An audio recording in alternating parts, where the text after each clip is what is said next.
আক্তার ভাই, আপনি বলেন তো আসলে আপনি গোলটা দিয়ে আপনি কিরকম অনুভূতি মনে করেন? কানটাই করতেছে, হ্যাঁ, গোল দিয়ে ওই যে মারতে হয় দেয়।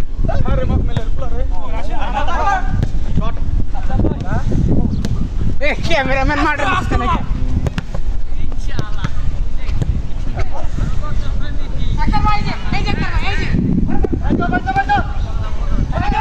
সামনে যাও।